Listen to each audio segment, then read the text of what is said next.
By 1984, Tetsuya Yamagami had experienced more tragedy in his 4 years of life than some people see in a century. His father had just committed suicide, and his maternal grandmother had died suddenly only 2 years prior, leaving his mother in an unbelievably dark state of mourning. Given the keys to a business that she had no experience running and left to raise her 3 children mostly on her own, Yamagami's mother's lonely fight against the random cruelty of the world tied her mind in knots, sending her frantically searching for order in the chaos. To Yamagami's great misfortune, she found this comfort through the Unification Church, also known as the Moonies. Founded by self-proclaimed reincarnation of Christ's son Myung Moon in South Korea in 1954, the Unification Church quickly aligned itself with the American crusade against communism in the region. In the coming decades, the church infiltrated the politics of several major democracies, forming strong alliances with prominent right-wing parties like Japan's historically dominant Liberal Democratic Party and even the Republican Party in the United States. In addition to its extensive political ties, the church to this day directly or indirectly controls several wildly successful for-profit companies, including True World Foods, by far the largest distributor of sushi in the United States. For Yamagami, one specific teaching in the Unification Church would throw his already precarious position in life into complete freefall. Moonies believe in ancestor liberation, the idea that deceased ancestors who never were saved by the church during their lives must be rescued from an eternity in hell. Naturally, liberation only comes through a donation to the church, for which one receives a supposedly sacred object or trinket in return. However, the presence of damned ancestors anywhere in one's bloodline may still jeopardize the believer's own afterlife, meaning that the adherent must continue paying to liberate even more distant ancestors for up to 420 generations. At a bare minimum, this means paying hell bail for tens of thousands of people. Understandably, given her recent experiences of grief, Yamagami's mother devoted her entire life to ancestor liberation, squandering the family fortune on the liberation of distant generations of ancestors. Left with no choice but to fend for themselves, the 3 children resorted to extreme measures, Yamagami's brother being essentially forced to commit suicide after his inability to continue funding his own cancer treatment. Yamagami himself even considered committing suicide solely to provide an insurance payout to his siblings, since every cent that his mother received, even from the closest and most patient members of their extended family, immediately went to the Moonies. Instead, Yamagami set his sights on the complete destruction of the Unification Church in Japan. He spent years taking menial jobs to finance his construction of homemade weapons, feverishly searching for the most effective form of violence against the church while minimizing harm to bystanders.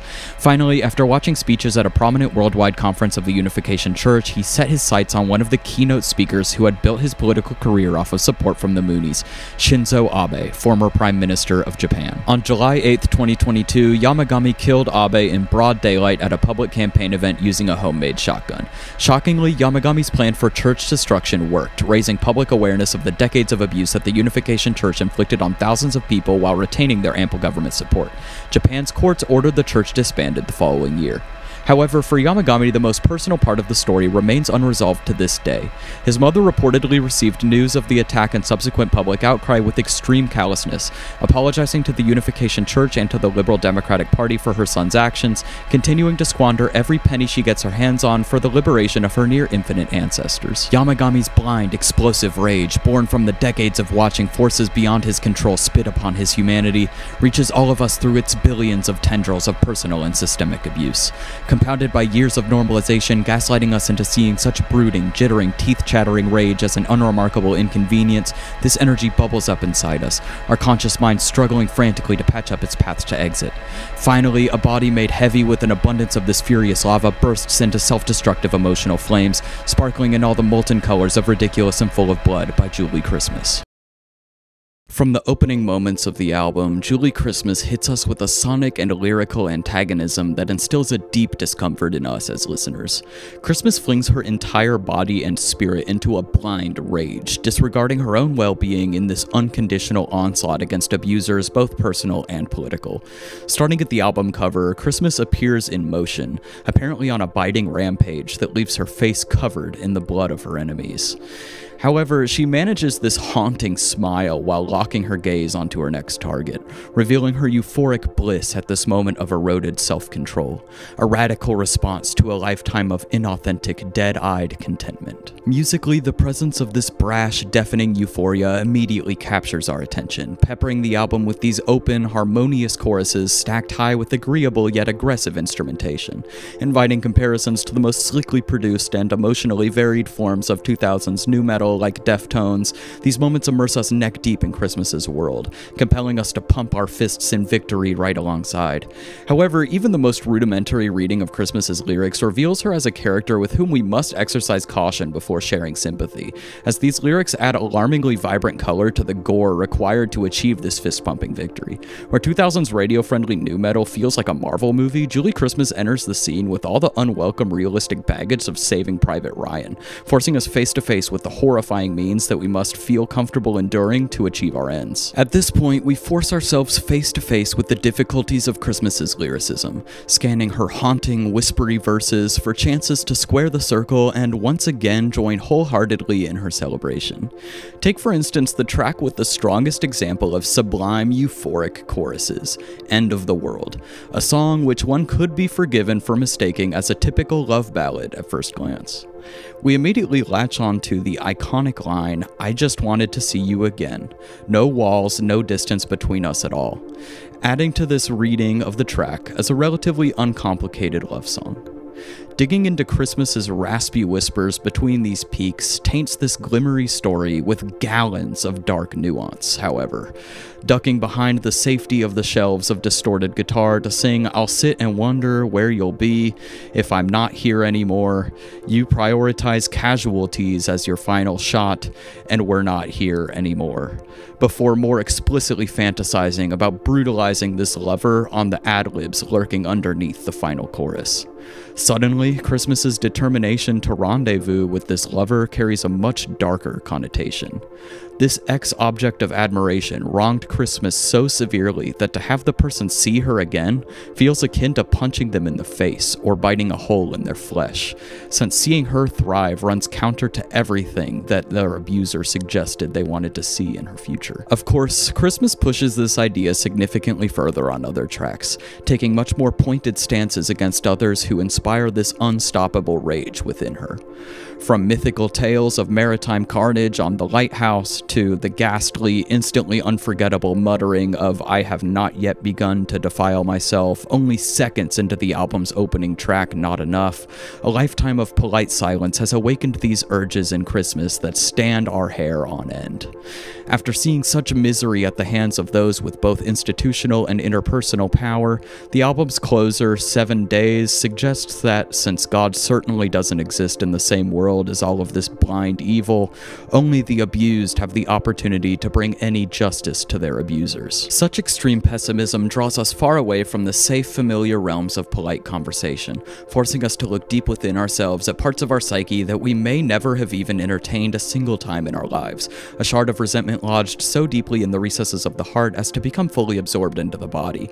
However, once we finally give that shard a chance to emerge, we find that, in ways we never would have freely admitted to ourselves, we've been in Christmas's shoes before, disintegrating in the flames of our own anger.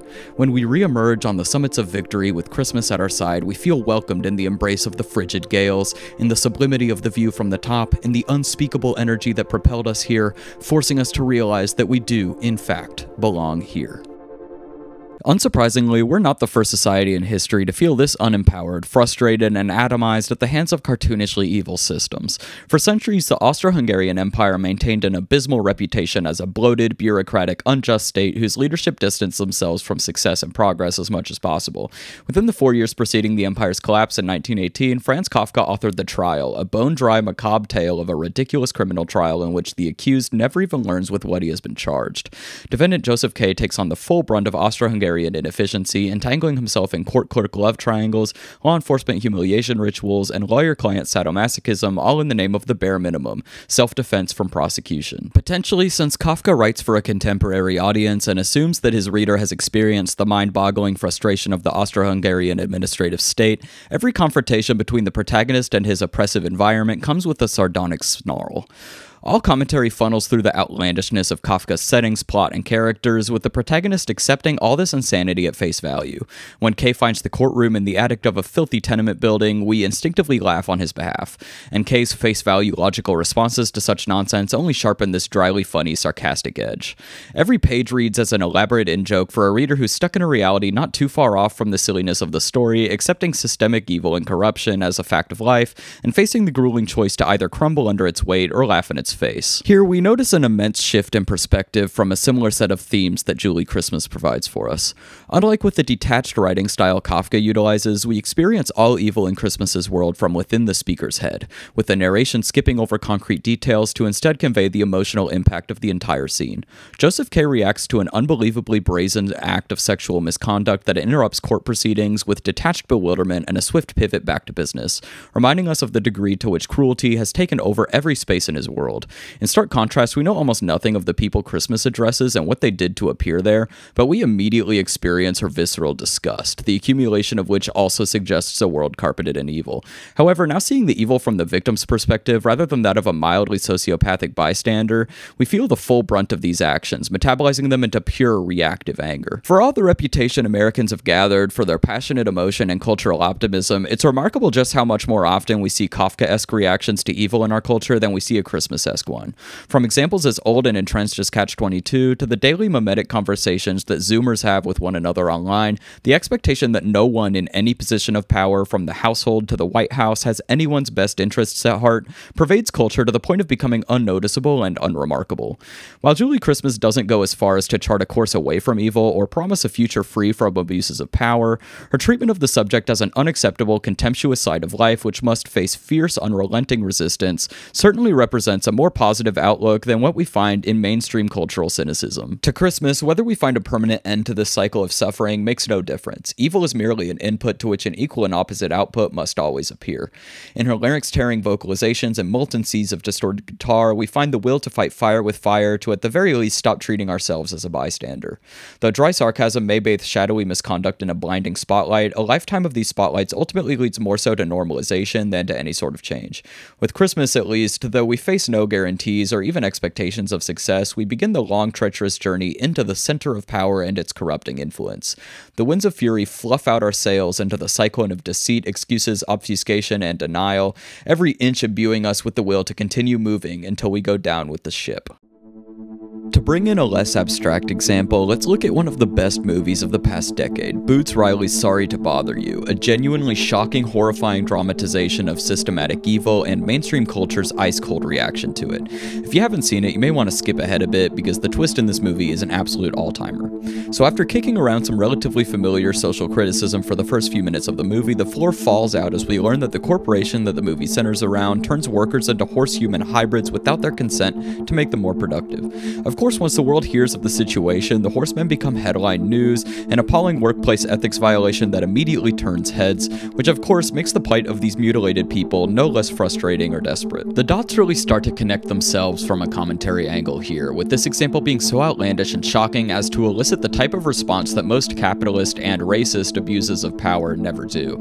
However, that empathetic emotion we feel while watching this gradually encroaching horror exists for real-life people in a million different forms every day, from a worker who fears retribution at their job for their attempts to unionize, to a partner who stays in an abusive household out of fear of physical retaliation, to a single parent who fears even the slightest cut in hours that could destabilize their entire family. The dehumanization of the powerless, while falling short of literally turning them into horses, pervades almost every institution, organization, or group in the entire world. For all these people, and to an extent almost everyone at some point, the anger that imbues ridiculous and full of blood with its bloodlust becomes such a fact of life as to almost fade into the background, becoming a low static rage humming behind all experience. When we open our minds to these smoldering emotional charcoals stashed in the far corners of our consciousness, we immediately open ourselves to a plethora of new measures to counter the evil we witness around us or face ourselves.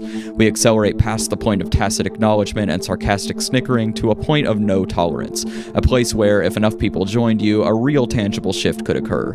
Though these roaring guitars and booming drums don't bring any change on their own, the emotional permission to feel such intense, palpable resentment represents a crucial cultural shift, the key prerequisite for any meaningful future worth inhabiting.